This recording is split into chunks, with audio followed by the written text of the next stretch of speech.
તો મિત્રો આજે આપણો બ્લોગનો ત્રીજો દિવસ છે અને આપણે હાઈવે પર મોટી લોખંડની બોટલ જતા જોઈ. ત્યારબાદ આપણે પહોંચી ગયા ઓફિસ પર આવીને આપણે જીઆઈડીસી માલ આપવાનો હતો એટલે એના માટે ડિલિવરી ચલન બનાવ્યું. ચલન બનાવ્યા પછી આપણે ઓફિસની બહાર નીકળ્યા તો આપણો બાદશાહ ઊતો હતો અને આપણે આપણું વાહન લઈને નીકળી ગયા કપૂરાઈના ભાઈડાને મળવા એટલે કે પિયુષને મળવા નીકળી ગયા અને અમારે જવાનું હતું શોપિંગ માટે. એટલે હું ત્યાંથી પિયુષને ઉઠાવી લીધો અને પિયુષને ઉઠાવીને પછી અમે લોકો ચા પીવા ગયા. ચા બહુ ખતરનાક બનાવી હતી કાકાએ. અને ત્યાર પછી દાય આવી ગયા મળવા માટે. એ દાયને મળીને અમે ડાયરેક્ટ કાપડના શોરૂમ પર પહોંચી ગયા. એના પછી અમે જુડિયો પહોંચી ગયા.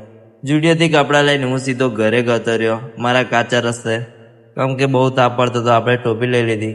પછી સાંજની પ્રોટીનવાળી ખીચડી બની ગઈ. એના બાદ આપણે પહોંચી ગયા છે દુકાન જવા માટે, કેમ કે આપણા બાદશાહોને ખવડાવવાનું છે. એટલે આપણે પાર્લેજી બિસ્કિટ લઈ લીધા રોજની જેમ.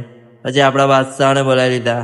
આમને ખવાડીએ ને તો પૂન મળે, બાકી અમુક લોકો આપણું ખાઈને બી નગરું બોલે.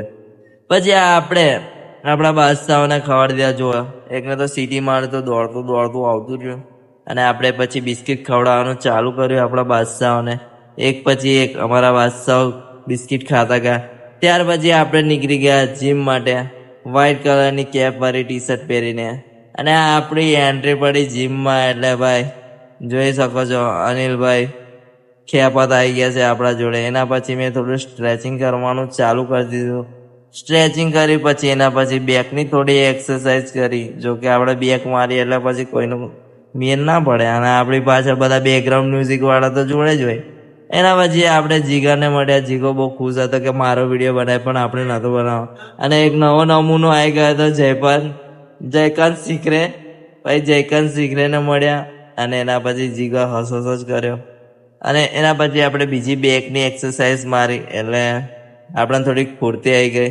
અને એના પછી આપણે મળ્યા જીમના ઓનરને મોટા આખું 20 રૂપિયામાં જીમ ખરીદી લીધું છે ભાઈ.